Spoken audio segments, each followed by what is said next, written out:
All right, welcome in. Happy Hump Day, little first Friday edition. Cleveland Browns Daily, Nathan Zagura. Solo today. We got Gibbe behind the glass, not even out here with me, sad. Bo still gallivanting around the islands. Good for him and the fam out there. Any updates? I'm gonna try to get one right now.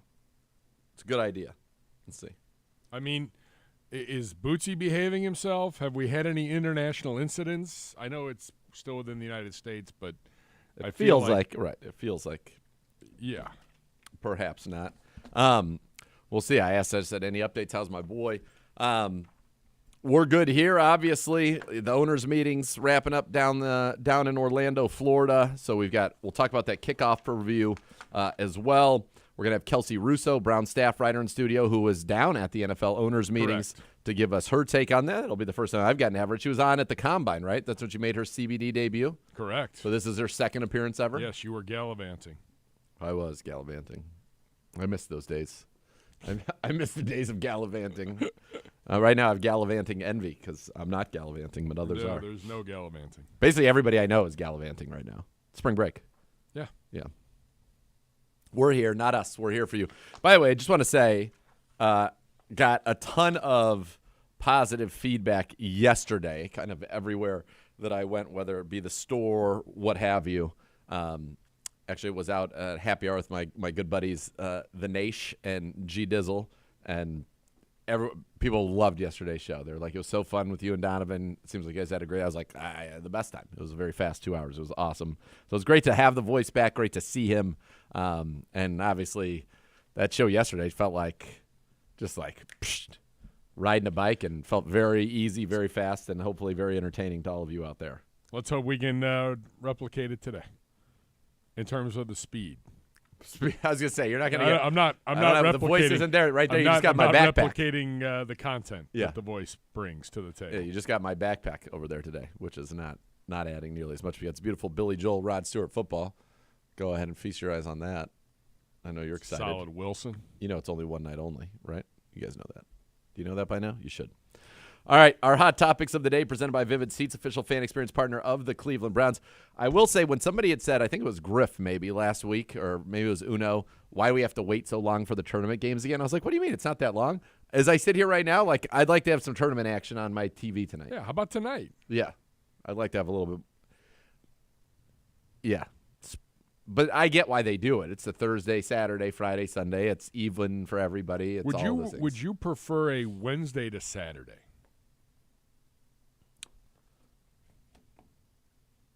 I mean, my day is geared on a Sunday is geared around typically, this week I would.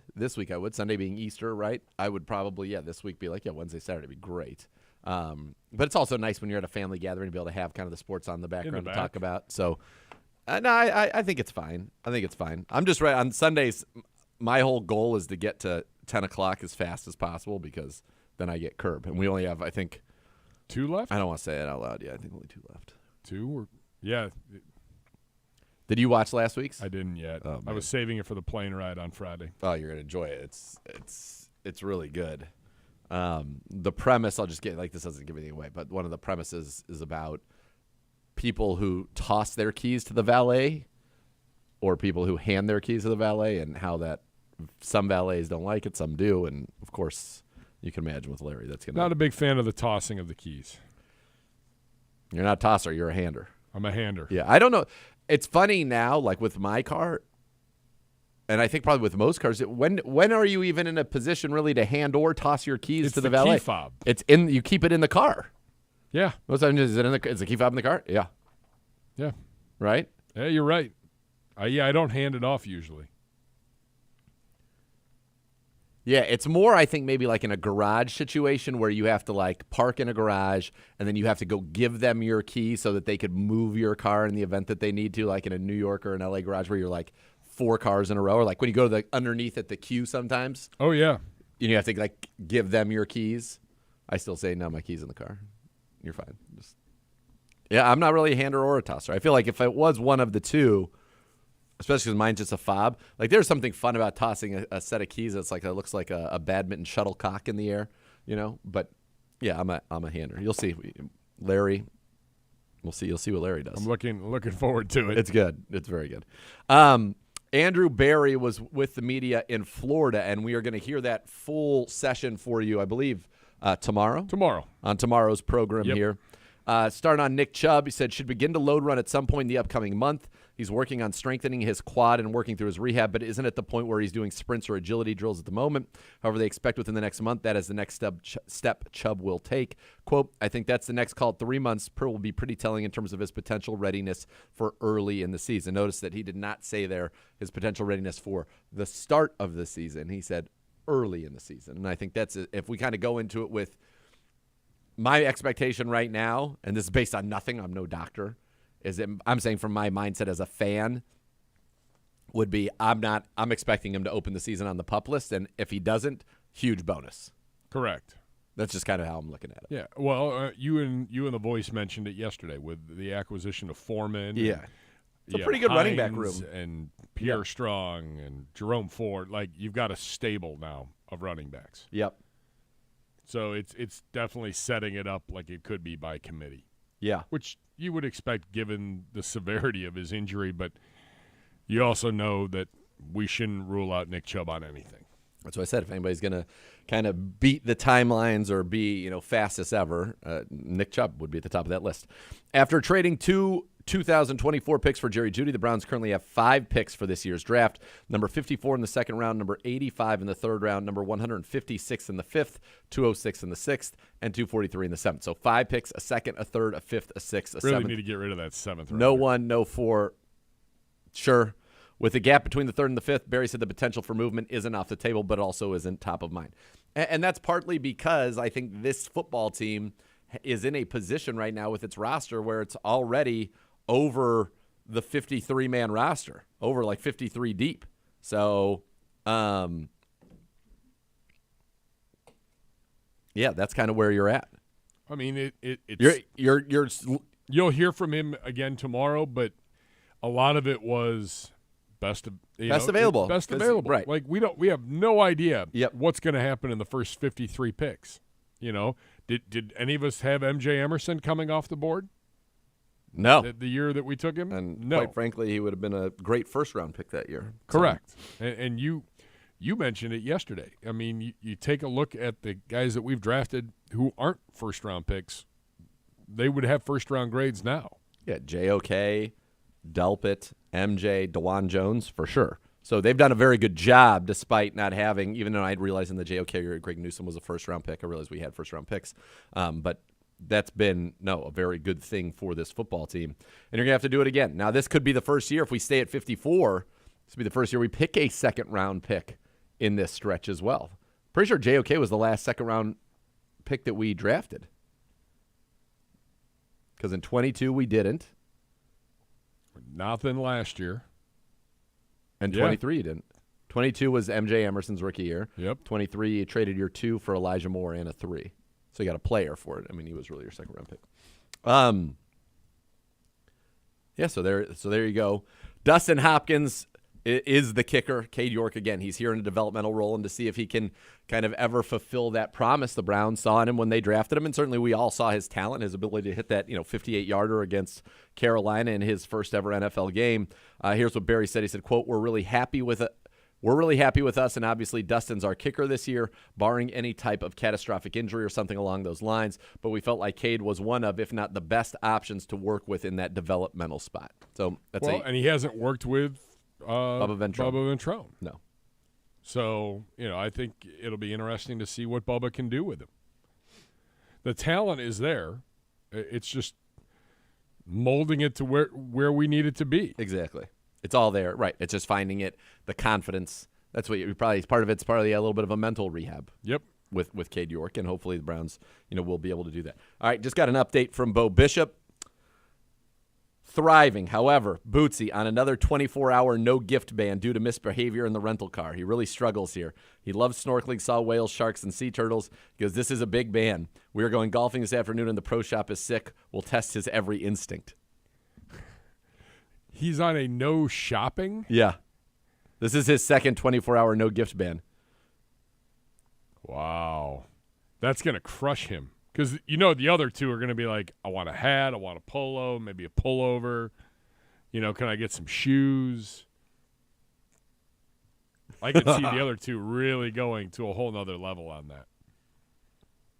I wonder where they're playing golf. Maui, maybe Kapalua. I'll find out. Who gets hurt with that? Nobody. Correct. Sure, the weather. Where are we golfing? Let me look and see here. By the way, that's a pretty good deal. Like, I don't know about you guys, but if I was on a trip and I ran afoul of my folks and to the point where I was like going to get banned, I would be on a gift ban like for the rest of the trip. Yeah. 24 hours. Like, you bounce right back. Yeah. You bounce right back from that. Maui right now, 71 degrees. Glorious. Going up to 79. It's a rough one. Sunshine and a few. Every single day is 7 to 79. It's a pretty good place. When does he come home? When's he come home? Yeah, because that jet lag's going to be a problem come Monday's show, I feel like. He'll be back. He'll be fine. He'll be thriving. He'll be ready to go. Oh, yeah.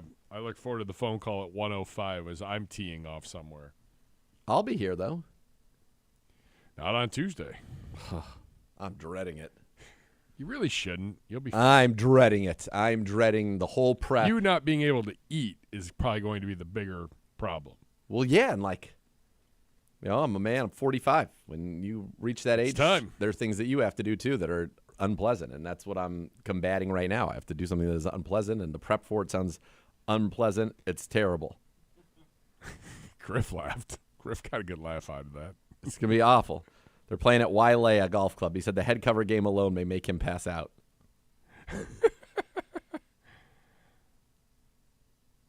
Man. Good for hey, you know what? There's penalties. The car ride. Yeah, I wouldn't have had that as the problem. I know. What could he have done? We just don't know. I don't they're going to have a big SUV. Yeah. But I'm sure he was probably, are we there yet? He's crawling around, eating, maybe throwing snacks around, smacking his brothers. Yeah, it's probably fighting with his brothers. Like, NBC's pushing me. Ah. Bootsy, zip it. It doesn't matter. You're in Hawaii. I can think of far worse things to be dealing with. Yeah. So, good for them. Good for them. Bad indeed. for Bootsy. Good for everybody else. He's what an unbelievable kid. What a legend. I just want to know, do the penalties start to extend into when we get home, you're on lockdown because of what has happened on this trip? No, I think he's just going to be just fine, thriving. I think he's going to be just fine. I'm not worried about him whatsoever. All right. Those are our hot topics. And then the final one, of course, happy birthday to my lovely bride, Miss Kay. Big plans? Just a nice dinner. We kind of had like a pre-birthday weekend this past weekend. Gotcha. Like a little nice dinner out, spa day. Then I made a beef. I don't even know how to say it. Bourguignon, I guess how you say it, which was unreal. Julia Child's recipe. So we had a lovely weekend, and that was kind of like the real celebration. And then obviously today, Wednesday. What is the fam coming over? Or the parentals? We'll do that this Saturday coming up with her fam. Her parents are still out of town, so they'll be back, and then we'll do it this weekend. Gotcha. Yeah. All right. Is there a go-to spot? I think we're going to her parents' house. Okay. We went to Crew, which is a very good place on the east side, French for apps, and they have a cool little bar. And then we went to Antica, there's one on the west side, and they just opened one on the east side, an Italian place, which was good, but it would just open, like it still needed to work out the kinks a little bit. Like they have on the menu a chicken parm pizza, which is, I've only had that one other place in the world. It's one of my favorite things I've ever eaten. So basically they like pound the chicken out flat. So that's like, imagine the crust of the pizza. And then you have your marinara and your cheese and your basil and some hot honey on top. And it's hot honey. It's amazing. So the one at Quality Italian, which is the other place I've had it, which is in New York, is perfect. It is perfect in every way. Right amount of sauce because you do need the sauce still. The cheese, perfect. They have a Calabrian chili honey that they serve where you have one of those old, honey server things where it's like the wooden thing with the little slats in it and you can twist it and do all that. Wow. So it's like a nice presentation and it was the best. This, good, still not bad, but They just got to perfect. We got to pound the chicken out more. We need a little more marinara. Because they had an excellent marinara. And then, I think the presentation of the honey, that'd be nice to have that little thing. That little stick's a fun. That honey stick is a fun thing to use. So this is my issue. We're leaving. We'll be in Florida this weekend with the in-laws. And every time we go on the trip, somehow it's become my obligation. I make the dinner reservations. Okay. I love that. So, which I love to do, and I love finding new places off the radar that maybe they wouldn't go to. And they don't want to go to their usual spots because they can go to those when we're not there. Whenever, yep. For whatever reason, I feel real good about 3 of my selections. Okay. The 4th one I booked, and I was kind of going through it with my wife last night. Okay. Just the menu. And a lot of times, So you go through, how do you do it? You do it based on the menu and reviews? Do you use OpenTable? I'll use OpenTable. I'm a big I'll check the reviews on OpenTable. Correct. I'm a big TripAdvisor. Okay. I go through that app, and you kind of look through and see. And I knew the location I wanted, and I'm like, do I want to go to something we've already done? Because there's a fantastic Italian joint up in Punta Gorda. I think though, because you're not always there, you should go. You should play your hits at least once while you're down there. Well, and that's I have the one restaurant we're going to for Easter is it's the home run spot. That's the spot. And okay. I had to get a reservation in 3 months ago. They don't open on Sundays. This is the only Sunday of the year they're open. What kind of food is it? It's called the Veranda. Okay. You walk in, all the waiters are in tuxes. It's a real deal. What are you wearing to this joint? Nice little place. Going from the fruit stand collection? Fruit stand is. Oh, baby. Yeah. We'll be well represented. And I usually go they have a fantastic rack of lamb. Oh. That sounds delightful. Yeah. The Caesar is literally made right tableside, anchovies, all that stuff. I like that. Yeah. It's a fantastic little restaurant. But I've got one place that I picked out. I'm like, looks good. We've talked about it. We've driven by it before. I booked it. I looked at the menu. I'm like, I think it's good. I think we're going to be all right. Yeah, but you got to be excited. When you look at the menu, are you excited? You got to get excited. So I read it last night. I'm giving my wife a couple of the highlights because she's like, what do you got for us on this trip? It's gotten to the point where my mother-in-law's like, I can't wait to find out what he's booked for us. And I read it. And I did not get a good, I didn't get a wow. I didn't get an eye roll. I didn't get I can't wait to eat there. You get some indifference. And I'm like, now I'm second guessing this place. And now I might have to go back and scramble to figure out something else. When you look at a menu for a place that you're going to out of town that you don't know much about, do you look more at their apps, the variety, and if the apps sound good, or the entrees? I go entrees. Okay. And I'm looking, you're down in Florida. I'm looking for good seafood, nothing that comes out of a fryer. I want fresh, legit. Is there a homemade risotto? Oh, I'm a big risotto guy. Risotto guy. Have you had the risotto? Do you like a rich risotto? My wife is a huge risotto fan. Have you guys had the risotto, the lobster risotto at Luca? We have not been to Luca. You need to. Yeah. And okay. It's rich though. Gotcha. But I don't. It doesn't have to be rich for me. But it's a lot. It's good. But if you like a risotto, you're going to be very happy. If you like risotto and you like lobster. The wife and I were talking because I wanted to take her there for her birthday, and we got held up with a number of other obligations and conflicts. First of all, you got to go there. You got to have a reservation. Yeah, got to go there. Got to get the sautéed calamari appetizer. Sometimes they have this whole seafood one, but sautéed, so that'll help offset the heaviness of the risotto. They also have a wild boar ossobuco that is incredible. See, I like a little ossobuco. But maybe you do a little ossobuco. You do the wild boar. She does the risotto. See, this has me second guessing if I should have just gone with my Italian staple. It's a house, and it's a giant courtyard. You sit outside. and there's like people walking around playing like, it's the violins and singing, and I'm like I it. should have maybe just gone with that. I was talking to one of my buddies the other day, and he's gonna have some people over, and he's like, they've all had my my best stuff. He's like, so I want to come up with some new. I'm like, look, people like the hits. Like if you make a great tenderloin, and I know that, and you make it, I'm gonna be pumped. Yeah. I was like, don't worry about it. It's like going on concert. People want to hear the hits. Like, don't be afraid to if you make something I've got don't a be new afraid to do it. restaurant already in play. It's a big deal. I actually needed to go through some some luminaries help. Some luminaries in the chef world. Really? For this reservation on Tuesday. You have those. You have yes. Chef World luminaries. So I needed to go through one of them actually to get in, but that one I'm fired up about. There's one of the four that I'm kind of like, could be hit or miss. Well, maybe we'll go to the wine shop, which is right down the street from this place, and they've got a fantastic little wine bar. And then you'll come in hot. That'll be great. Yeah. All right. Very good. Very good. All right. Bootsy, every time riding the slides, it's like his first time, pure joy. He's loving it. They're having a great time. So good. That makes me happy. Warms the heart to hear the Bishop family doing well. All right, we'll be back with more. We're going to go around the league, a little review of the owners' meeting news we didn't get to yesterday, some new rules, a Christmas announcement that almost made my brain fall out of my head. Yeah, I was happy to deliver that to you. Oh, my goodness gracious.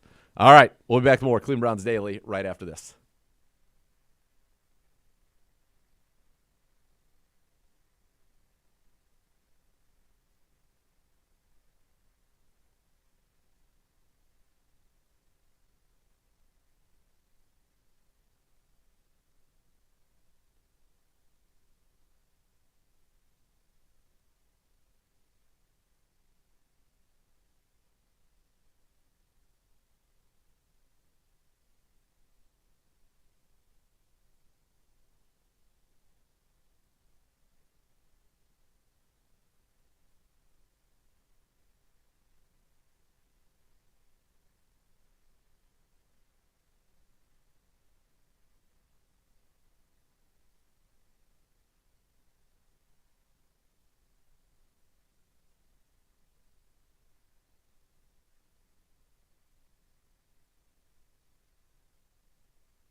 What is that? Don't miss Billy, Joel, and Rod Stewart together for the first time ever. Friday, September the 13th at Cleveland Brown Stadium. Tickets are on sale now. Visit clevelandbrownstadium.com/BillyandRod 2024. That's clevelandbrownstadium.com/BillyandRod 2024 for more information. It's Billy Joel. It's Rod Stewart. They're together for one night only. This says on here, together for the first time ever. Down here, it should say also the last time they're going to be together. It's one night only. It's Billy Joel. We it's didn't Rod even get Stewart. into that yesterday. We didn't have that read to talk to the voice about it. No, here it he's is. Look. super fired up about it. Please don't break anything. Well, I had to make sure I didn't hit the camera. Griff, did you see that? Yes. He saw it. All right.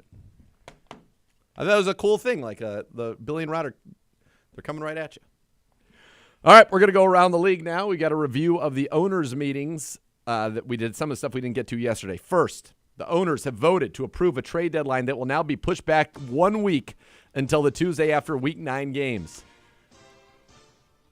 I mean, it's better than nothing, but keep going. So Needs to get to Week 12. Andrew Berry was asked about this yesterday in the powwow, and you'll hear from him tomorrow on it. But he said that he literally stood up and got very emotional and talked about it. He was he got very passionate about because it's true. It's this. too early in an NFL season for teams to know that they're in, that they're out, that they want to do whatever it is that they want to do. It's, to me, it's all about I think Week 12 is the perfect spot. Every other league is at least 2/3 of the way through. Yeah. Week 12 is the perfect spot. That's what I would do. Because then you know teams that are looking for next year and teams that are saying, no, I want that piece. Let's go. Sometimes it's just too early. All right. Here's one. Oh, baby. From ESPN's Adam Schefter in the Wall Street Journal.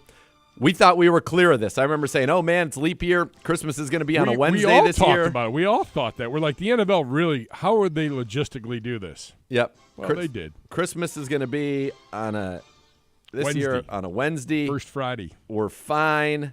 That means no more of this nonsense. We're so good. Well, no, wrong. The NFL is planning to play games. In fact, 2 games on Christmas is what I was told. Will be a doubleheader. A doubleheader. Matchups yet to be determined. And supposedly it's going to be kind of almost like a 4-team pod. Correct. And those 4 teams will play one combination on the Saturday before Christmas and another combination on Christmas Day. So when we have a Thursday game, we play Sunday, and then you have Monday, Tuesday, Wednesday, and you play on Thursday. Their rationale is those 4 teams will play on Saturday before Christmas. Yep. Then you have Sunday, Monday, Tuesday, and then you play on Wednesday. So it's a Thursday type format. Yep. But the NFL is not giving up what they're making on Christmas Day. That means there'll be games on Christmas forever. Correct. That's because this was the one day that we were like, there's no way. Yeah. Not so fast, my friend. No, it's happening. That makes for a brutal week though. I was talking to you about this yesterday. This is almost worse than an overseas type thing. Because I want no part of this. That is a gauntlet of a week. I want no part of this. It's tough turning it around. We've had a Christmas interruptus many years in a row. Yes. Christmas Eves. Christmas Day in Green Bay. Christmas Eve in Houston, which wiped out Christmas Eve. Yeah, by the time we got home. Yeah. Although we did a fine job getting us back in a timely fashion, but by the time you got home, it was 11 o'clock at night. Right. And then the year before, we had Christmas Eve here, and it was freezing. But that was the most normal situation that we've had. The official Nana of the program not pleased with the NFL's decision. Yeah. Money talks, buddy. You calling my mom buddy? Buddy. Okay. Her dad, my grandpa, my papa, his nickname was Bud. Bud. So there you go. Buddendorf. See, There you go. There you go, buddy. All right, NFL owners have approved a massive revamp of the kickoff play, a format that originated in the XFL, courtesy of The Rock. 29-3 was the vote. So here's what's going to happen. I don't know if we have one of those pictures you can put up there where somebody's laid it out so you can visualize it, a visual thing. But if not, I'm going to paint a picture. I'm going to paint a rich tapestry for you. That look on his face tells me no. No. I bet you could find it. If you go back to Pelissero's original tweet, it's there. So the kicker is going to kick from the 35-yard line, his own 35-yard line, okay? Yes. The other 10 players on the kicking team are going to line up on the other 40, on the returning team's 40-yard line. So you're going to have 10 players on the receiving team's 40. 9 members of the return team, at least 9, they could have 10, will line up in a setup zone between the 30 and the 35. Up to 2 returners can line up in the landing zone between the goal line and the 20. No one other than the kicker and the returner can move until the ball hits the ground or hits a player inside the landing zone, i.e. they catch the ball. So nobody moves. So once that happens now, and there are plenty of videos out there you can watch of the kickoff in the XFL, it's basically like setting up a pretty big running play where you've got 10 guys blocking 10 guys and the kicker is coming down free and your returner's free. And so I think there are definite chances to get some kick return touchdowns. I think that what they're trying to do is promote more returns because the kick return's basically been taken out of the game. Kickers just kick it right out of the back of the end zone. They're trying to take that out of the game, promote more returns, but do so in a safer manner. So you're not having the high-speed collisions. You're having a 10-yard collision as opposed to a 60-yard collision or a 40-yard collision. If you do say, you know what, we want no part of this, we're kicking a touchback, now you get it at the 30. Instead of the 25. Yeah, and instead of not that long ago, the 20. I don't know if I like that part. Well, they don't want you kicking touchbacks.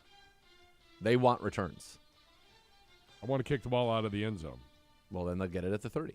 I don't like that either. Well, so now you have a dilemma. That's what exactly. It's not my dilemma. It's Bubba Ventrone's dilemma. Well, it's the dilemma. Thank God.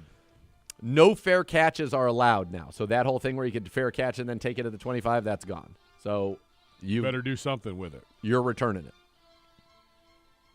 If they kick it to the 1-yard line, you must return it. In the event that a team wants to attempt an onside kick, it will have to inform officials of its intent, and would then be allowed to use the NFL's traditional formation. So there will not be any more surprise onside kicks like we saw in the Super Bowl those many years ago, the Colts and the Saints. No more surprise onside kicks. You know what's happening or not. So this makes me think that they also got rid of the 4th and 20 play for an onside kick. I like that idea.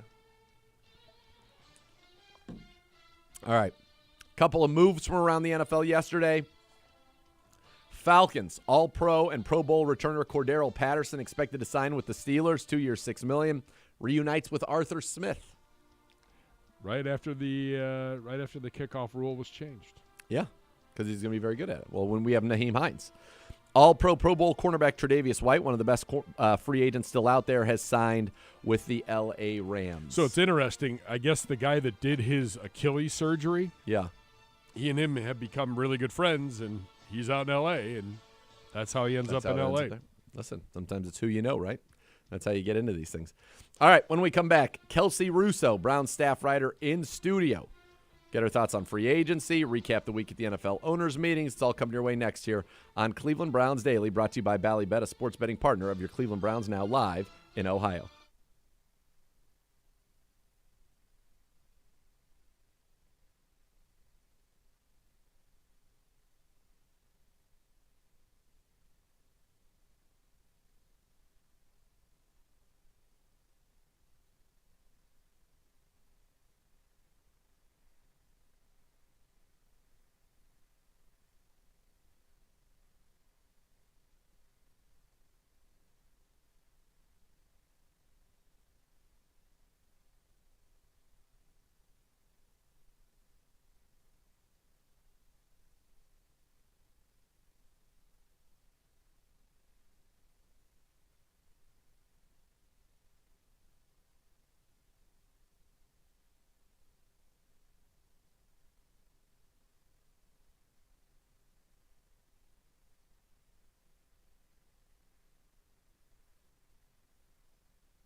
Have you ever thought about hitting a golf ball inside Cleveland Browns Stadium? Did I make you jump right there? A little bit. Now's your chance thanks to Upper Deck Golf. Friday, June 21st, Saturday, June 22nd. Enjoy a unique VIP golfing experience while hitting tee shots from the Upper Deck down to custom greens on the Browns Stadium field below. For more information, go to upperdeckgolfing.com and reserve your tee times today. That's upperdeckgolfing.com. Very happy to be joined for the first time in studio by Kelsey Russo, Browns staff writer. Follow her on X. I still would say Twitter. Follow her on X at Kelsey Russo, Kelsey Yrusso. Second Y. Yes. There was Kelsey Russo, just with one Y, was taken. Was already in the mix. Yes. So that was my solution to still keep my name. Do But you have a middle name? yeah, it's Alexis, but Kelsey A. Russo was also taken? Yeah, so that was Man. I had to get creative like 10 years ago. I'm pretty sure, at least I know I have never met another Nathan Zagura. I've never heard of another Nathan Zagura. I've never had any competition for any email ever or any of that. So, yeah, I guess. Who knew there were so many Kelsey Russos Apparently. out there? Yeah, I didn't know that. So you were down in Orlando. How was it? It was great. It was an awesome couple days. Obviously, to get out of the Ohio weather and cold was especially nice. But it's cool to be at the meetings and get to see a lot of coaches and people around the league and get to talk to people. And so it was a good couple days. All right. So this is your first year where you went to the Combine as well? Yes. So now you've done the Combine and the owners' meetings. If next year I said to you, you can only do one of those two things, which would you choose? Ooh. I'd probably say owners' meetings because Because it's either going to be in Florida or Arizona. Exactly, yeah. Okay, good. Smart. All right. I like that. We'll start with, our ownership. Haslam's talked. What did you kind of gather from that? Yeah, a couple really kind of important topics. Obviously, the big thing was stadium news. And so it was really interesting to hear their perspective on how they're really staying open-minded to sort of two potential pathways, either. And you wrote an article to this effect on clevelandbrowns.com and the Browns mobile app. Yes. Check it out. Okay. Yes, yeah. So basically about either renovating downtown or, a new potential site. And so, but their conversation was really eye-opening and really good to hear how they're approaching the situation, the continuous conversations they're having, and how they're really open-minded to just helping grow Cleveland and doing what is best for the fans. And so that was kind of the overall that thing. And then on the football side of it, they talked about how they're, in the progress of working through extensions with Kevin Stefanski and Andrew Berry. So you were there. Did you say to AB and Kevin, like, wait, what's the deal? What's going on? Well, they had to be happy about that. Yes. Yeah. Andrew doesn't usually talk about contract extensions, so he didn't talk about his. But it was really interesting to hear from Dee and Jimmy about their perspective on what the two have done as a unit, over the past 4 years and why they're so excited about this. And so those were kind of my two main takeaways from them. And there also was some talk about Mike Vrabel a little bit. Do you have a better understanding now of what Mike Vrabel is going to do, or maybe just kind of how it came about? Yeah, I think a lot of it is, he's as a consultant sort of going to be around just as, a sounding board for Kevin, for Andrew. And, it was interesting. Andrew was talking about how they believe he's probably not going to be, he'll be back in the mix for a coaching job next year. And that's obviously the goal. So this is kind of that opportunity to pick another head coach's brain and have him in-house and be around. And, I think they're still working through all the nuances of his role, but having him here is just that really good opportunity to have another coach on staff. Sure. I kind of thought, too, when they mentioned that he'd be working with both Stefanski and Andrew Berry, that he probably, I know he was not happy with what happened in Tennessee when they traded A.J. Brown, so I think he probably is trying to see, hey, can I get enough tools in my toolbox to go say, I want to either be head coach and GM somewhere for the job I want, or, there's plenty of great people who were probably ready to be GMs in our building that he can, okay, well, I'll take a Glenn or a Cat with me, and we'll go do that. Yeah, absolutely. So that'll be fun. All right, so A.B., Kevin also talked. Start with Coach. What did you take away from Coach? The big things we talked about was Deshaun Watson's progress with the shoulder, and and Nick Chubb's progress as well, and just kind of those being the big injuries from last year to 2 stars, their progress. We also talked about free agency and just kind of the moves that they made. Jerry Jeudy. Yep, his extension was a big topic as well. And just kind of what Jerry brings to the table as well. And so Kevin was talking about how his skill set, how it adds to the receiving core and everything that he provides to complement Amari, to complement Elijah, which I thought was really interesting. And we also talked about the draft as well, kind of the outlook on the draft of, that's sort of the next big thing in the offseason. And so, now they have 5 picks and kind of what that process looks like moving this last stretch before the draft. All right, let's go back to Jerry Jeudy kind of specifically. Yes. What were the things that maybe jumped out about, number one, what they feel like his skill set brings to the team, and then 2, the extension, which once the official numbers came out, seems very favorable for the Cleveland Browns if Jerry Jeudy is the player they believe he is. Yeah, absolutely. And I asked Andrew Berry this yesterday too, like, why do the extension now when he hasn't played with the team and everything? And honestly, a lot of it was about contract management and how they see this as an opportunity to keep him here and see what he can bring to the table. As we've seen some contracts of guys sort of blow up. And so that was kind of that process. Kind of like what they did with Chief too. They exactly. extended Chief before he really became what they thought. Yep. Yeah. And so, but, Kevin was talking about how he can, win in a bunch of different ways. And so his ability to separate, his ability to make plays with the football, his ability to, after the catch, be able to make plays as well was the kind of the things that he saw that really stood out that could complement that room. And Andrew really echoed those same kind of sentiments of how he can, create separation and everything. Sure. And Great so, route runner. Yes. And so those things really stood out about what they had to say about Jerry, I think. All right. Was there any more talk about, because I haven't heard Andrew Berry yet. We're playing that on the show tomorrow. We just had a couple snippets from him. Was there any more talk about Brazil? They were nobody knows. That's what we keep hearing is nobody knows. They're still waiting to hear that they're just waiting to hear about anything. So no news as of yet. Yeah. But we'll see. I feel like it would be very interesting if we went to Brazil. I'll say that. We'll see if that ends up happening or not. So you have that aspect of it. You mentioned the draft coming up. We might make a second-round pick. Could you lock AB down and say, will you actually pick in the second round? Because it's been not only 2 years back-to-back without first-round picks, also 2 years back-to-back without second-round picks. Yeah, so he did say that, never off the table about moving around. Sure. But, I thought it was interesting that his kind of mindset was that, especially because of where number 54 falls, there you have to be flexible with how you look at that pick. You can't really lock in position group or anything. And so, it's not off the table that they wouldn't move the pick, he said, but which makes sense, but they're still going to have the pick. So we'll see what happens. Seemingly unlikely. Yes. Was there any kind of, as you're maybe not even in a formal interview setting, but as you're kind of working around, talking around the league, thoughts on, number one, that they're going to be playing on Christmas Day on a Wednesday. Yeah. Let's start with that. That was crazy. Crazy. No, thank you. Yeah. Not interested. Yeah. And especially, now there's 2 games, right? Was that the other aspect? There's 2 games going to be on Christmas 2. Day. So the sentiment was really interesting around when I was kind of just walking around the resort and just kind of as the news was sort of coming out, people were not so thrilled about it. I would say they were like, okay, interesting. Yes. So we'll Agreed. see. Yeah. Agreed. So there's that part of it. Then some major rules.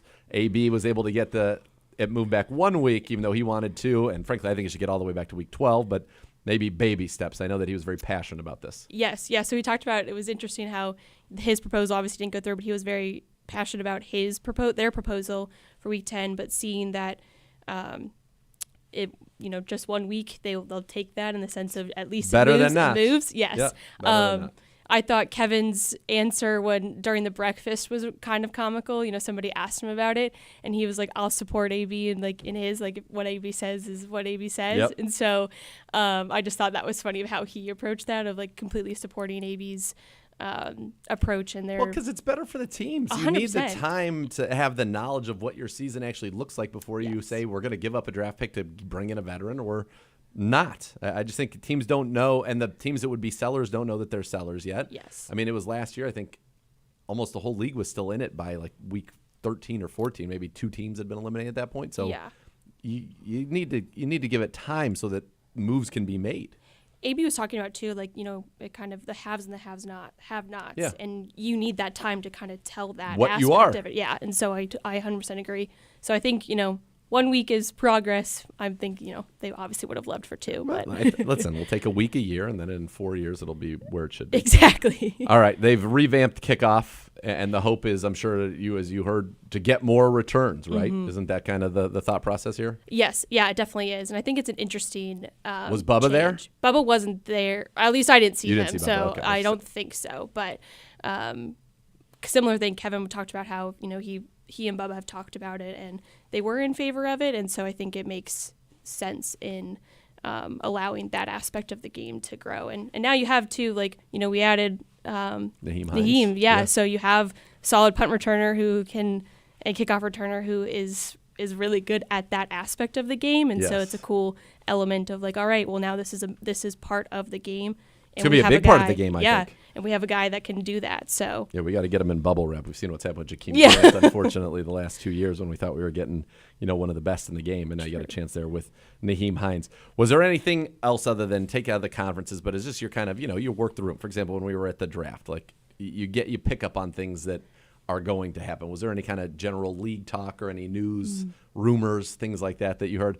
Were people as upset as I was that the Steelers got Justin Fields for a 6th-round pick? Because I'm upset about it. They didn't talk about it. I didn't hear a lot of people talk about it there. This honestly seemed more relaxed. People were just kind of taking in where we're at in the offseason. Sure. And a lot of that news, I guess, hadn't been totally talked about. It seemed more so the rules, honestly, more so the kickoff rule and the trade deadline seemed to be the topics that I heard floating around and talked a lot about with guys. So. When you were down, what was maybe your favorite interaction with somebody that you got to talk to, or anything that you enjoyed? I did actually. This is a funny story. So the reception Monday night that they had for coaches, owners, media people, etc. I was sitting at a table with one of my friends that covers the Falcons. Okay. And serious franchise now that they have Kirk Cousins. Yes, so they're very excited. Yes. And we're sitting there just catching up, and Andy Reid and Tammy Reid come and just sit down at the table with us, and they're like, "Can we come sit?" And we were like, "Sure." And so we chatted with them for probably a solid hour and a half, just about really everything. I mean, we talked about baking and just all of the things, and just their off season, and it was just really cool to kind of be in that environment and be able to talk to. And they're disarmed. And yes, exactly. But and talk to a Super Bowl winning head coach and somebody who's been around the league. And we shared that this was my first year in the league, and my friend Tori, she's been with the Falcons for a few years, but just our perspective as being on the team side as writers, and it was really cool to get to know them and just talk to them. That's cool. And just kind of would that ever happen? Did he say anything about this year was? I mean, I'm sure the most recent is always the sweetest, but because so many people wrote the Chiefs off this year, and then they still found a way to do it. Yeah, he said it was a really special season for them. So, and for him specifically. So it was cool to hear that and talk to them. I'd like to have a special season for us. I think that would be a ton of fun. I think it's possible. So in addition, of course, in addition to kind of going down there and stuff that you were able to get, and you can get Kelsey stuff at an X at KelseyRusso, of course, at the Cleveland on the Browns mobile platforms as well, or social platforms, I should say, and then clevelandbrowns.com, Browns mobile app, all your articles there. You also have been doing some of the backstage pass interviews, getting to meet some of our newest Cleveland Browns. How's that been for you? You've enjoyed that? I've really enjoyed it. It's been really cool to get to talk to them in that sort of manner and be one of the first to get to know them and welcome them to Cleveland. And I've had some really cool conversations with Naheem, with Giovanni, with Deonta. It's been a cool opportunity to really just get to the football side and hear why they chose Cleveland. Sure. But then on the flip side, also get to know them a little bit off the field and help introduce them to our fan base. And I think it's been really cool for me. Yeah, it's fun. Well, you've done a great job. Thank you. You did a great job today with us as well. So again, follow Hold on. What? She did go to the University of Georgia. And I believe I did. that you have a certain burger joint down there that you're a big fan of.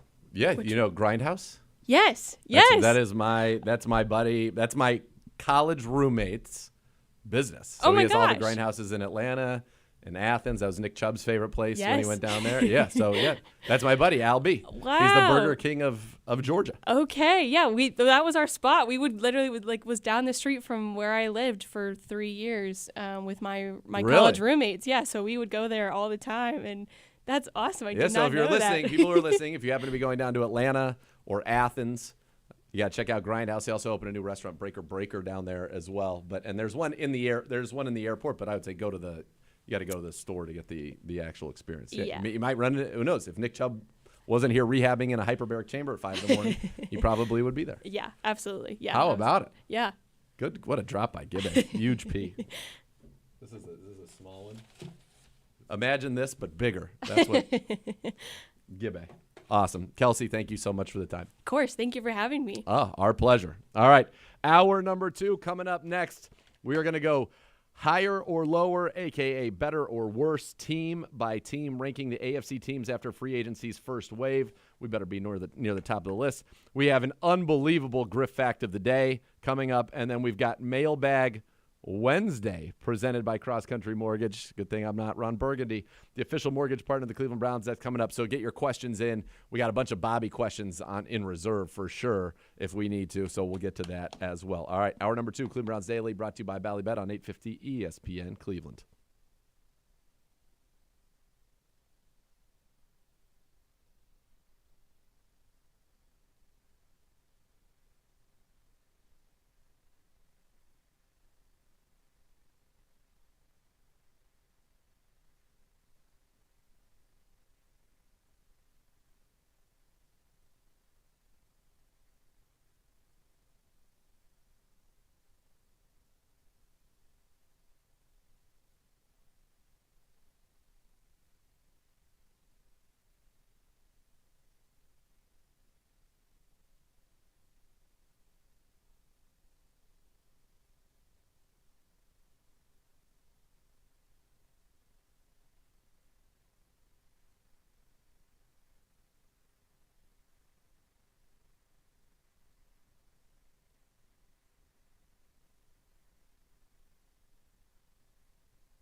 All right, welcome back. Hour number 2 of Cleveland Browns Daily, brought to you by Ballybet, a sports betting partner of your Cleveland Browns.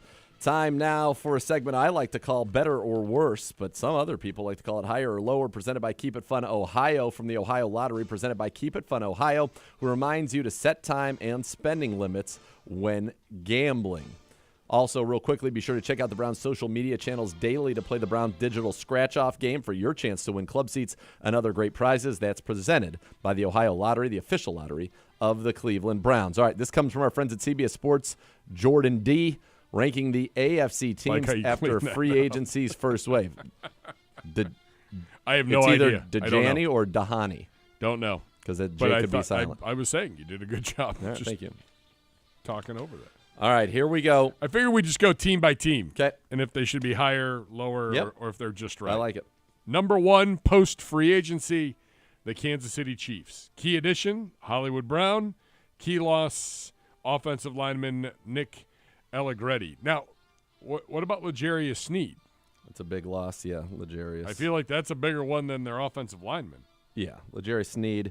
Well, this was – when was this written? It was at the top of their storyboard this morning. Well, this says – it still says – they franchise tag cornerback L'Jarius Sneed while keeping an open mind to a trade. There's a possibility Sneed could return in Kansas City. So, no, can't. He's traded to Tennessee.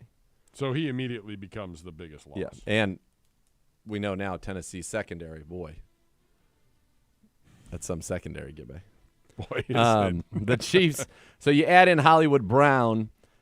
Look, they're the Super Bowl champions. They showed an ability to win by playing great defense. Chris Jones is back, and by running the ball. Isaiah Pacheco's back. They still have Pat Mahomes. They still have Travis Kelsey, and they add a former first-rounder who can fly in Hollywood Brown, which I think is one of the better fits of the offseason. I think they're still number 1. I think they're just right. Same. They're the champ. They're the defending champs. Correct. Until they get beat. Yeah. They're or show us something otherwise, they are the defending champs. Next. Higher or lower? Number 2, the Ratbirds from Baltimore. Key addition, Derrick Henry. Yep. Key loss, Patrick Queen, Geno Stone, offensive guard John Simpson. I would also you could say keep going on. Matabike. You could also keep going, though. They also lost Zeitler off of their offensive line. They also lost Clowney so far. He's unsigned. OBJ, supposedly. Odell Beckham, Kyle Van Noy. Those are their top 2 sack getters were Van Noy, outside of Matabike, were Van Noy and Clowney. So they've had one significant addition, and that's Derrick Henry. They've also lost Gus Edwards. They have had numerous departures. Oh, they also lost their entire defensive staff. They lost their defensive coordinator. They lost their defensive line coach. They lost their secondary coach. The only one they kept was their linebacker coach, Zach Orr, who is now their defensive coordinator. But their DC is now the head coach in Seattle. Their defensive line coach is now the DC, Anthony Weaver, in Miami. So they had a lot of change. And I think really they've only had one good item. Yeah. I think this is too high for them right now. I think it is definitely too high. I think they should be lower. I don't know where, but I think they should be lower. Next. Higher or lower? This is one that I feel like everybody's starting to crown, and maybe we should, maybe we shouldn't. Now there's expectations, so let's see how the chips fall. Number 3 is the Houston Texans. Key additions? Listen, I'm going to just come out and say it. And I realize this is Cleveland Browns Daily, and people might say you're being a homer. I think we have the second best, because we don't have Patrick Mahomes, and we aren't the defending. I think we have the second best roster, top to bottom, in the AFC. I really do. I think we have the second best roster in the AFC. So I'm putting us second. So everybody above us comes down. Houston, it's all there, baby. Danielle Hunter is a massive upgrade over Grenard. Denico Autry is one of the best interior pass rushers in the league. Now, Rankins and Collins both played well last year, but I think that's an upgrade. Joe Mixon, I wonder if that's an upgrade over Devin Singletary. I'm not sure. Azeez Al-Shaair, a good inside linebacker. That's a great thing for this football team. You love C.J. Stroud. You love Nico Collins. You love Will Anderson. Tank Dell will be back. They've got Dalton Schultz at tight end. They've got great corner in Stingley. They've got the safety in Petrie. They can rush the passer. They're good. And they're in good. a winnable division. They're for sure the favorite in this division, but this team is going to be fun to watch. you assume Stroud continues to progress. If he does, scary. This is a good team. Is it too much too soon in terms of where they are? I guess, but at the end of the day, would it surprise us if they were the 3 seed in the AFC? No. Wouldn't surprise me if they were the 2 seed in the AFC. In fact, I wouldn't even be surprised if they were the 1 seed in the AFC because their division might pose the least resistance. The North is going to be a bloodbath. The AFC East is going to have, in theory now, Bills, Jets, Dolphins all being good. And the AFC West is going to have the Chiefs, Chargers. West is probably, the Kansas City will probably be the 1 seed again. But Chiefs, Chargers, Raiders, I don't know. I'm not. Broncos, no. Broncos are garbage. Next. Higher or lower? The Bengals come in at number 4 on this list. Yep. Key additions, Zach Moss, Sheldon Rankins, Geno Stone, Mike Gesicki. Awuzie they lose. They lose Jonah Williams. They lose Mixon, and they lose DJ Reader. Reader's probably the biggest loss for them. Geno Stone's a great add. They also brought back Von Bell. Yeah. So they redid their safety room, that's going to be a nice win for them. Rankins is a great Moss get. is a nice pickup, I think, for them. He is. He'll replace Joe Mixon. He's never really been able to do it as the guy for a season. So we'll see how that goes. But he filled in so well for Jonathan Taylor last year. It was a career year. As long as they have Joe Burrow and Jamar Chase, they're good. The T. Higgins thing changes this ranking a lot depending on what happens. Yeah, and I'm curious to see what does happen with T. Higgins. Number 5 is your Cleveland Browns. You talked about it. They should be higher. The key additions, Jordan Hicks, Jerry Jeudy, Devin Bush, Naheem Hines. And then losses, Elliott Walker Jr. and Flacco. But they don't talk about the fact, and he talks about it in here. First of all, keep in mind the Browns are getting a large chunk of their injured players from 2023 back. Even with all the backups, the Browns still won double-digit games, made the postseason. Imagine what this team is capable of if they remain healthy. Right, which is why I said we have the second-best team. We have to do it, obviously. But on paper, we've got the second-best team. And so, yeah, I couldn't agree with him anymore. You re-signed key players. You brought back everybody, and you're getting guys back that weren't healthy last year. It's a team that has a chance to be very, very special. So, in other words, 3 of the top 5 teams in are in the AFC North. In the AFC. Yeah, I think that's probably fair. Ugh. Next. And by the way, he's got the Steelers are. Where are the Steelers at? The AFC's good. The Steelers are a good team, and they're going to be 10th in this division. So you got the Bills coming in at 6th. I probably would bump Jacksonville down a little bit. I'm just not sure about what. I still like them, but I'm not sure. I'd probably bump the Jets up if Rodgers really is healthy, and I'd bump the Steelers up now with Russ over the Jags. I feel like the 3 teams on this page, Buffalo 6th, Miami 7, Jacksonville 8, have all had big losses. Yep. No, you look at the losses for the Bills: Gabe Davis, Tre'Davious White, Jordan Poyer, Micah Hyde, Leonard Floyd, Mitch Morse, Dane Jackson. It's gonna be very interesting to see how this team goes. I could see moving them lower, but when you got Josh Allen, you're always in it. That's the Josh Allen factor. I think the Dolphins have improved their team, but also they had big losses. They get Jordan Brooks, Kendall Fuller, Shaq Barrett, Jordan Poyer, Awok, but they lost Christian Wilkins, who was probably the best player on their D. Xavier Howard, who for a long time was their best corner. Good linebacker in Jerome Baker. Robert Hunt got huge money as a guard.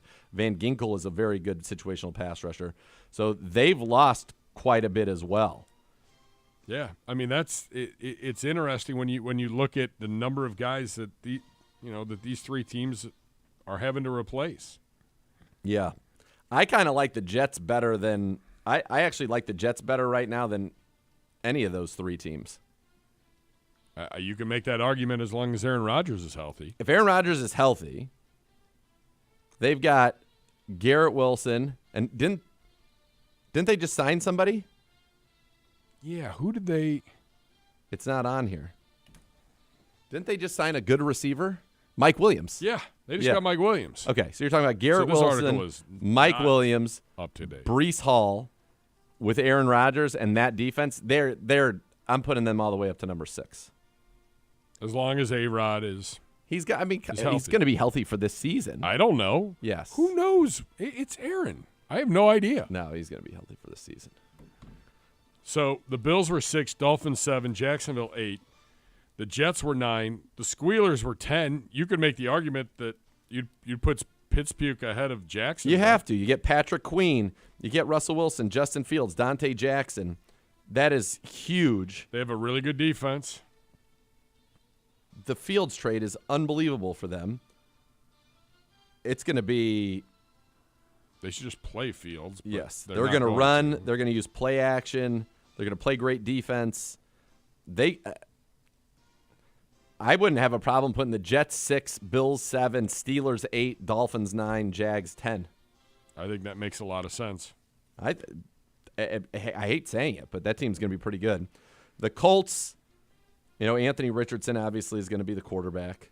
We'll see what happens there.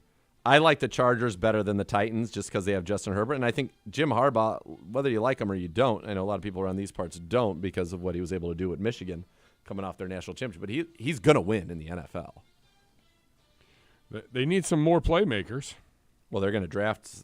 I mean, For as sure. long as they stay at 5, they're going to get a wide receiver. Yeah. I mean, you got to get weapons for your quarterback.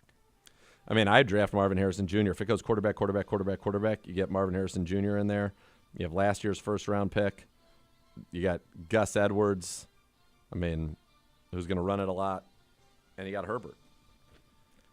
I think Chargers – I just think they're going to be better than Tennessee. And then you got the Raiders, who made some weird splashes. And then the Patriots, and they've got the Broncos last. So I certainly wholeheartedly agree with that.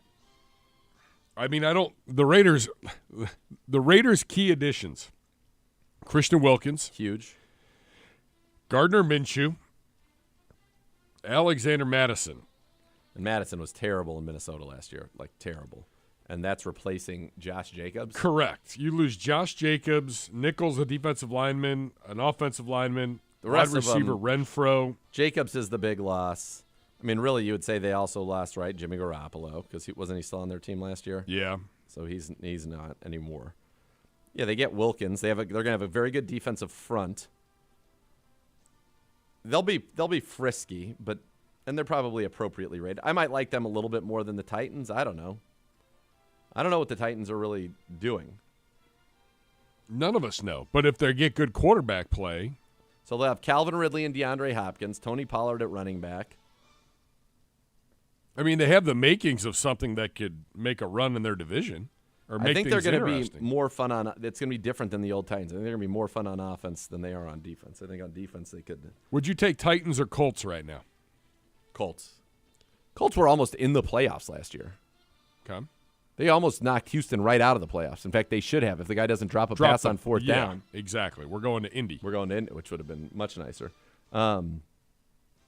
No, I think they're pretty good. It's going to come down to obviously what they get from Anthony Richardson. Yeah. If he's good, they could be good. They can run it. We've got some good weapons in the pass game, and they've got a solid defense. Who's worse, Patriots or Broncos? Patriots were Broncos. 15, Broncos were 16. The Broncos are absolutely dreadful. Dreadful. Awful.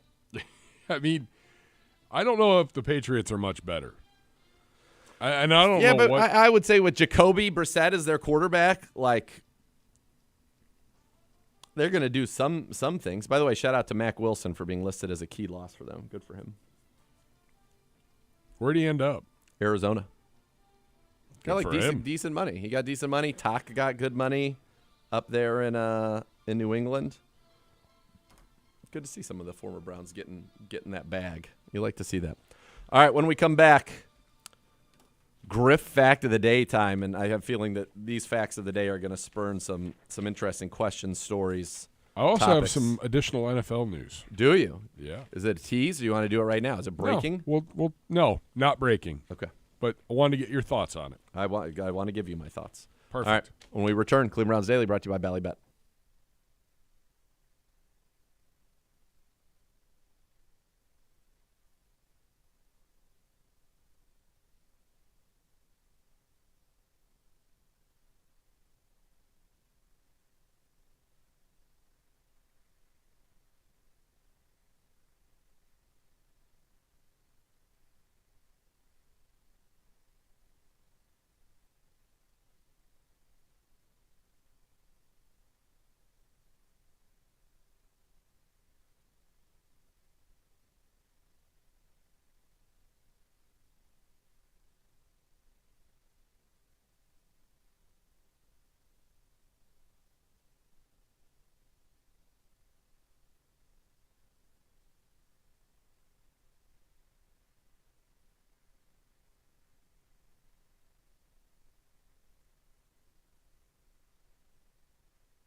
All right, get your mailbag questions in because we got the mailbag coming up. I know we got a lot of old Bobby ones that we can run Correct. through. We have some from earlier in the week when we didn't But- get to them with Ask Tyvis. Get in here right now. Let's go.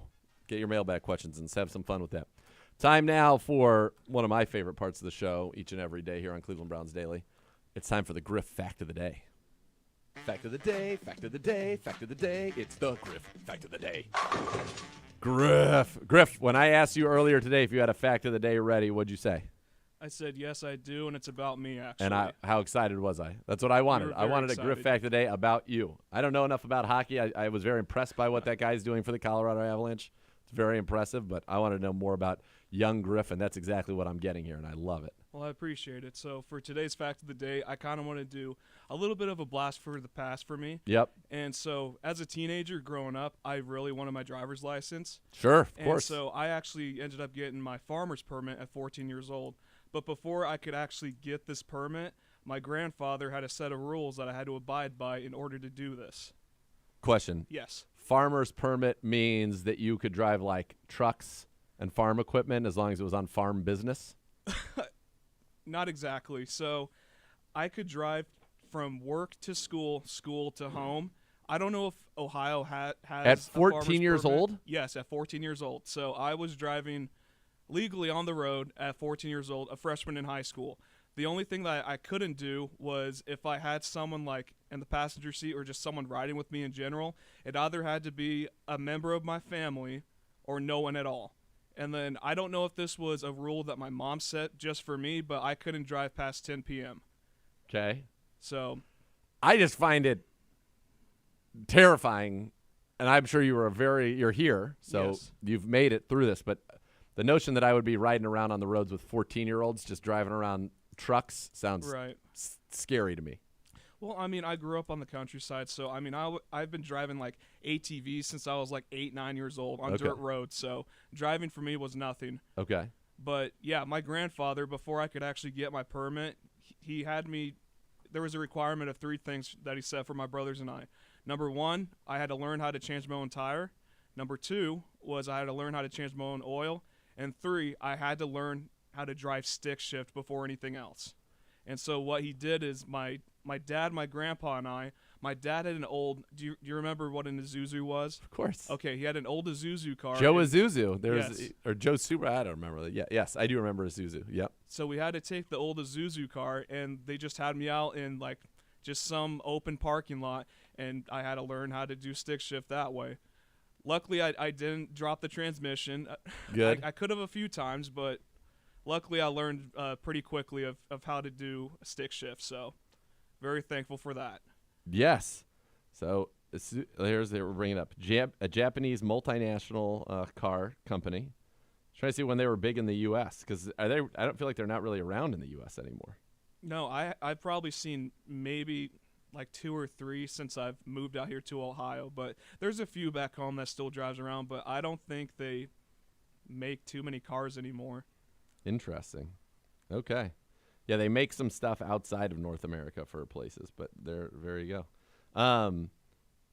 It's for trucks in mostly Asia and Africa is where they do a lot of their work. They discontinued the sale of passenger vehicles in the United States January 31st, 2009. So there it is. Okay, so you had to know how to change your own tire, change your own oil, and drive stick shift.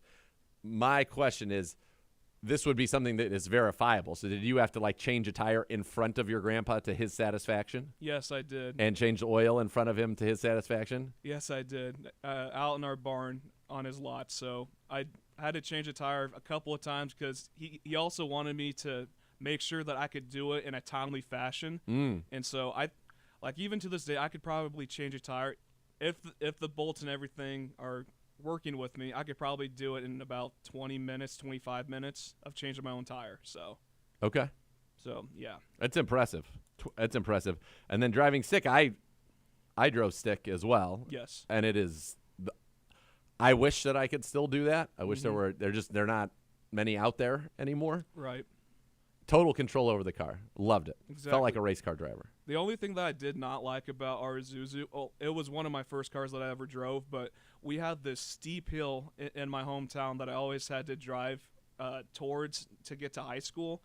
and there would always be people just tailgating behind me. It's like, do they not know this is a manual? Like, it's going. You're gonna roll lean back a little bit. Yeah. So you had to get on that gas. yes. Was it a very loose clutch too? Yes, it was very loose. So that makes it hard because you need the ones that have little pressure, so you can kind of hold it in a state of not moving before you can get it to go. Because when it's super loose, it goes. Yes, exactly. But I'm very thankful that I did not hit anyone by rolling back. I'm pretty sure I was like within inches or centimeters of a couple of them. So Yeah, no, that's one of the tough parts about the stick shift is doing that. Has Gibbe ever driven a stick shift? Griff, great job, great fact of the day. Good job. Carries the segment, as Bo Could Bishop he? liked to say. Griff? Could you do these things all today still? He had to change his tire during the preseason, he said. I know how to change. Tire changing, no problem. Oil change, I can kind of get through it. It's a little rough. Zero chance for me on an oil change. 100% I can change a tire. I think. And I can drive stick. I say I can get through the oil change. I don't know if that's. I wouldn't even know where to begin. I learned how to drive stick, but not till I moved to Illinois. Okay. I was like 22. I get hired as the marketing promotion director out in central Illinois. I get there. One of the station vehicles is a beer truck. Now, the one side had been carved out, and it was a giant boombox. Oh, so you man. lifted the door. Like, I might have borrowed it for numerous I'm sure. Gibbs-type parties. I'm sure you have. But it was awesome. It had a generator. It had a cooler so you could put beer in and keep it cold on the one side. Yep. But it was a 10-gear stick shift. Like, it had the original 1 through 5. Then you had to flip the switch to go 6 through 10. I had no idea how to drive stick. My boss was, and my one of my great friends now was like, you're going to learn how to drive stick. We're going to take this out on the back roads here in central Illinois, and you got to know how to drive this. And it was a beast to drive. It was quite the challenge. Yeah. But, and like Griff said, like you imagine being nervous on a hill in a car. How about a big beer truck with a car that's deciding that they want to be about 6 inches from your bumper on a hill? Yikes. I'm like, I'm not qualified. Like, I don't know. I'm like, do I need a CDL for this? And they're like, nah. I'm like, nah or no or yes. And we're Right. just going to just roll through that. Yeah, no, that's always. I think about when I was in the Bay Area, you get those hills in San Francisco like this. Yeah, it can be tough. I have a lot of respect for people who drive sticks. I loved it. Obviously, there's just It was fine. Not many I of them. can now. do it. Yeah, when I bought a car off of eBay right after college. Flew to Rochester, New York, picked it up, took it to the dealer to get it verified that it was in the condition it was said that it was in. Completed the transaction, and then I drove it back from Rochester, New York to Atlanta, Georgia, and it was a stick, and I had not driven stick before. So I basically taught myself, and my parents had stick shift cars, but my car in college, there was always a column shift. It was an automatic. And so I kind of taught myself to drive stick on that ride back, which was fun. That's crazy. 1994 Audi S4 was the car. Really? Yep. It's very nice. Congratulations on all your successes. It was in 1994 in the year 2002. Minor detail. Minor detail. It was. Yeah, I'm not that old, Gibby. I had just yet. I can't remember the one car I got. I was driving and it said it was a turbo, and I was like, I have a turbo. Yeah, bi-turbo. Sure. Okay, great. I don't know what that means, but it Means a it's turbo. gonna kick up some extra oxygen and gas and Another get you opportunity going to faster. get pulled over. Exactly. All right, when we come back, time for the mailbag here as we wrap it up on a First Friday. Cleveland Browns Daily brought to you by Ballybet, a sports betting partner of your Cleveland Browns, now live in Ohio.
Welcome back to Cleveland Browns Daily, brought to you by Bally Bet, a sports betting partner of your Cleveland Browns. Now live in Ohio, time for our Mailbag, presented by Cross Country Mortgage, the official mortgage partner of the Cleveland Browns. When it comes to financing, we always get you home. Visit ccm.com today. Equal housing opportunity, NMLS 3029. Hi. Gibby. Hi. What's up, Gibby? Doing a Wednesday mailbag, kind of a getaway day. We'll have some stuff over the next couple of days that we haven't been able to play. Andrew Berry exclusive audio. We haven't heard from Jordan Hicks in his introductory presser. Jameis Winston in his presser. Oh, baby. We've got some pre-draft talk with Mel Kiper and with Field Yates that we've rolled on that we're going to play. We've got some other fun stuff as well over the next couple days that we just haven't gotten to in the last couple of weeks because of free agency. But gives us a chance to catch our breath a little bit and get ready, because sooner rather than later, the players will be in the building. One other bit of news yesterday that came out before we get to the questions. This was from Jonathan Jones at CBS, and it kind of was under the radar. The HBO Hard Knocks in-season show will now follow all 4 teams within one division. Oh, God. I would have to think the AFC North's on the top of that wish list. Oh, boy. That would be something. That'd be interesting. All right. Something to watch. By the way, some mean person said, I don't think anyone is surprised that Silver Spoon Nathan Zagura. Silver Spoon Nathan Zagura. Wow. I'm the farthest thing from Silver Spoon Nathan Zagura. Can't change a tire or change oil. I want to say, listen better. I said I could change a tire. I said I cannot change oil. Also, my Silver Spoon car doesn't even have oil in it, so I don't need to know how to change oil. It's in your face. So angry. Yeah, it was ridiculous. Yeah. Some people hear, some people listen. Yeah, that's right. Be a fan tweets at the show. You can tweet at the show at Browns_daily. What is your expectation for Jameis Winston regarding improvement on completion, interception ratio, progression, reads, and accuracy? How much does scheme come into play on that? I think quite a bit, and coaching comes into play. My hope is honestly that we don't see Jameis Winston throw a pass outside of the preseason or in the fourth quarter of blowouts. So, but incredibly talented, great arm, can throw it to all levels of the field, committed to being good. So, people play good football with Kevin Stefanski, and I would expect Jameis Winston to do that as well. And he's got a pretty good track record of coaching out the mistakes. Yes. Brian, he just had a comment. Is there still a chance a retractable dome could be built downtown? Richfield/Cavs still haunts me. Lake Erie wins a huge home field advantage. If I recall, there was space opposite Ontario on the flats where the Jake was being built. They were considering in the 90s. I think that's where the new Cavs practice facility is probably down below. And you wouldn't be able to put a stadium there. I don't think it's the cost to build a dome down there on the existing area. I don't know that it makes sense with all the things you're going to be able to put around at another facility like this Brook Park area. Somebody said, why can't we just build the dome out into the lake like they would do in Abu Dhabi or Dubai? I just feel like that the cost of that would be astronomical. Correct. So I don't think that's going to happen. That's not feasible for the city or for us. Yeah, I don't see that being a thing whatsoever. I think it's going to be, and people are posting polls around, and the majority of people, and certainly that I talked to, are 100% for a dome, and happy to move it downtown. It's a tough in and out. It's not. And I love it. I love it downtown, but I also get. By the way, I don't economics of it. I don't think the wind is a huge home field advantage for us. No, I think so. When people say the weather's a big advantage, I remind them of the time that J.J. Watt came running out. We were playing Houston like 10 years ago, and it was snowing sideways, and our guys were like not even coming out to warm up, and J.J. Watt was in an undershirt and shorts doing snow angels at the goal line. Yeah. I'm like, This isn't going to affect them at all. Well, think about the coldest. We had the New Orleans game. We lost to a dome team from the South. We had the year where there was a back-to-back crazy weather. We beat the Texans, and we lost to the Raiders. We lose to the Raiders? Yeah, they ran it right down our throats. Yeah. So it's not like every time the weather's bad we win. Correct. Yeah. Weather can actually hurt you. All right, this is a good one, and I want your answer to this too. From David Cahoon, who would win in a fight, a PB&J or a grilled cheese sandwich? I saw that. That is tough because I love both of those. In the least shocking news, probably of the day. Yeah, but it's a fight. So I'm going to say the PB&J is going to win. I mean, there's three elements there: PB&J, bread. Yeah. And you got bread and cheese. Unless you're throwing a little bacon on. Plus, I I think the cheese is going to be it's sticky there, and it's not going to be able to move as much. The jelly at least gives a little bit of a lubricant to the peanut butter, and it also supplies sugar for energy.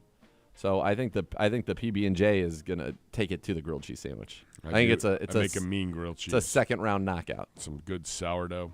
I don't think he's necessarily saying which do you like better. Correct. I think he's saying if they came I'm trying to life, to spin it my way. If they came to life and fought, who would win? I think I would agree with you on that. Yeah. With baseball season kicking off this week, which Browns opponent are you most interested in facing this coming year? Hashtag not a baseball guy. Hashtag missing pigskin. Our schedule's loaded. So which? I mean, you've got the Chiefs, the Chargers, the Dolphins, the Raiders, the Broncos. You've got the Eagles, the Cowboys, the G-Men. I want to see the Chiefs. Here. Yeah. Maybe you're waiting all day for Sunday night on that one. There we go. Yeah, that would be great. Chiefs, the Super Bowl champs, excited to see them in person for real. Yeah. We haven't played. At our place. We played Mahomes to kick off a season where they beat us after our playoff 2021. Yeah. And we had them. So this is our next go-round with them. Yeah, that's the number one for me, for sure. You want a measuring stick of where you are. Yep. That's it. Yep. What are your thoughts on the new kickoff rule? I see a lot more return TDs and coverage teams league-wide taking time to catch up. From Love a Dog today. Yeah, I think it'll be good. I think there will be more return touchdowns, and I think it will be I think it just is going to add some excitement back to that play, which has become almost like a ceremonial formality. Ball's up. Like you kind of almost could even tune out even in what we do. And, they're just going to kick it out of the end zone. And now it's good. There's going to be a return, it feels like, more often than not, which is exciting. And teams that can cover are going to have a real advantage. If you get good at covering that, you're going to be able to pin people, I think, back inside their 20 versus a touchback now going out to 30. That's a first down's worth of difference. If you can be a good coverage team, I think it could be a big advantage for you. Janko chiming in, unless grilled cheese has a peanut allergy, melty cheese will smother the PBJ. It's just not going to be able to move. It's going to try to move, and then it's going to stretch. It's going to be too slow. It's too slow. There's a nimbleness to the PB&J. Float like a butterfly, sting like a bee. Griff, this is what happens in the offseason, buddy. Well, this is somebody's question. Got three heads here.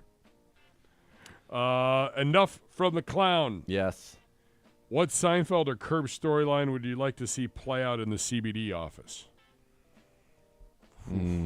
Gosh, there's a couple things that I don't know if I can say. No contests. Yeah, no. That's where I was going. It's a great question. I wouldn't mind having like the Seinfeld reunion from Curb that season, or, I mean, I wouldn't mind being a part of Black Swan golfing and shenanigans at the golf course. That would be good. Is the cousin of Mo Pedman, like, can he be Newman? He would be a great Newman. Like, is there something there? Yeah, there is something there. I would like, just anything. Just get me Larry David in this office, and I'd be happy. That's it. We need him in the office. That's all we need. What is a new hobby you would like to learn? So, I've always wanted to become. Oh, here we go. A professional caliber archer.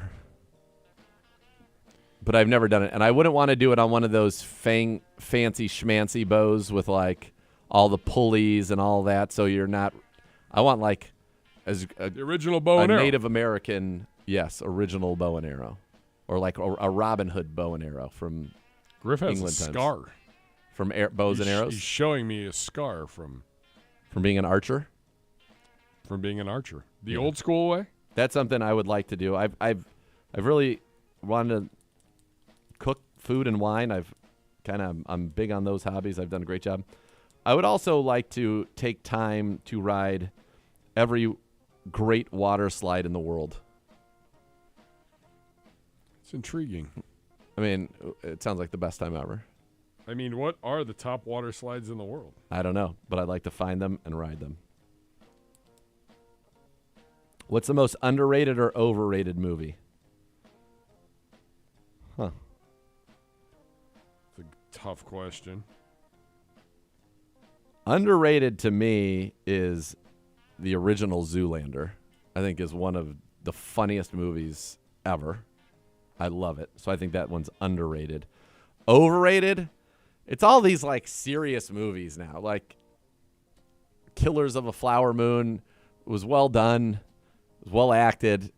They beat you over the head with the storyline. They were terrible to the natives. And it's just like, okay, I thought that was overrated. I don't know about the overrated. I think taste is subjective too. Griff says Wolf of Wall Street. No, wrong. It's a good movie. It's a good movie. Long, a little long. Long, but Ooh, he said overplayed. Now That's TV fine. overplayed. That's a yeah. good point. I think if you look back on now, they received a lot of Academy acclaim, but like the Lord of the Rings movies are underrated. No, they're not. Return of the King was They are best not. picture of the year, Gibbe. Awful. No way in hell. I'll give you a movie that's underrated from my childhood that I really liked was Menace to Society. Good movie. Great movie. But you don't hear about it anymore. Well, I don't know. You still hear about Boys in the Hood still pops up from time to time on absolutely. TV. I That was watch the same time genre. Ryan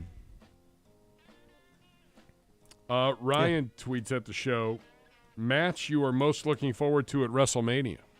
I mean, as of right now, Ryan, it's night one's main event. The Rock and Roman Reigns against Cody Rhodes and Seth Rollins.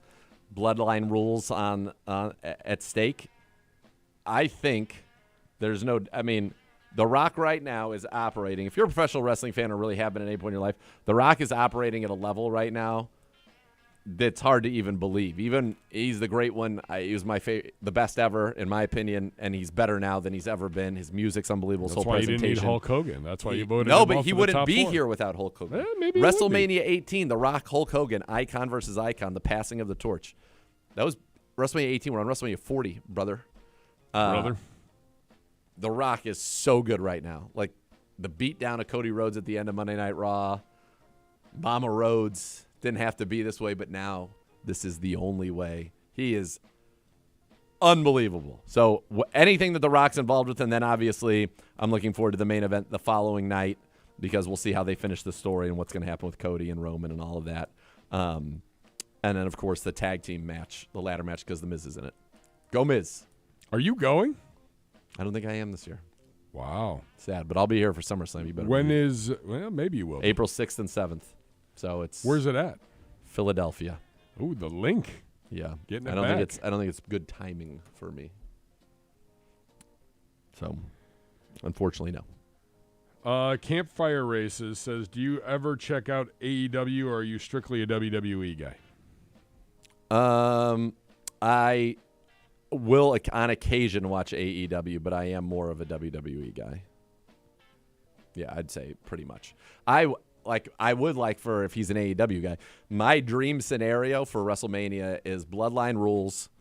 The Rock, they win night one. Night two, it's not John Cena or Stone Cold that come down to interfere and kind of distract The Rock so that Cody gets a fair shake and ends up beating Roman, but that it's MJF who comes and attacks The Rock. And then that's how you get to that fair one-on-one. And then now you're going to have MJF and The Rock on the mic leading up to MJF versus The Rock at SummerSlam at Cleveland Brown Stadium. Oh, baby.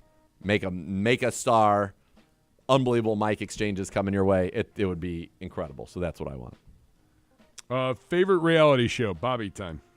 60 Hey, seconds. Bobby. My favorite reality show, I'm going to leave it to like normal kind of reality. Now you're getting, the golf one on Netflix, which is awesome. I guess Hard Knocks is a reality show, but I'm going to keep it to like reality TV reality shows and contest shows. My favorite like contest show is Top Chef. I love Top Chef. I can't get enough of Top Chef. I think it is a phenomenal show. It is so good. I'm binging the Next Level Chef with Gordon Ramsay right now. Was it good? Where they go up and down. Yeah. It's great. I just like seeing it. Just makes me hungry. It Yep. makes me want to cook awesome food. Let's see. What game show would you be super awesome at?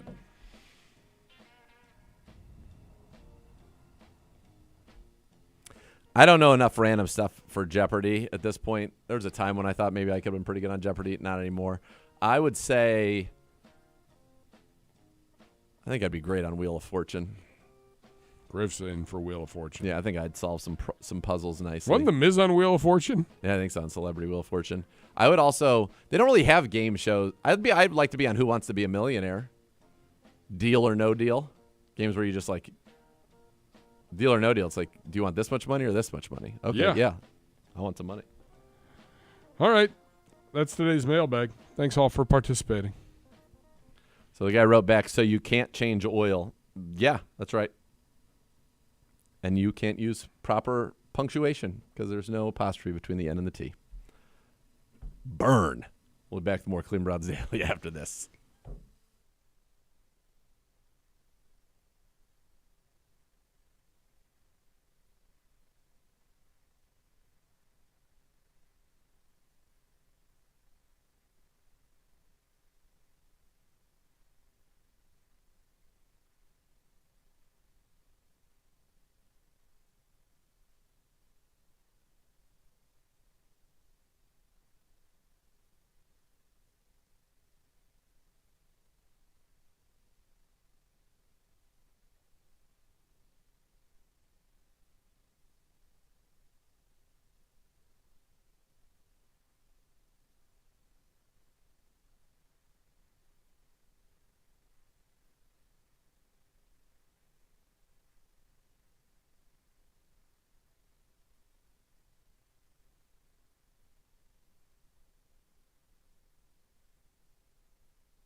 All right.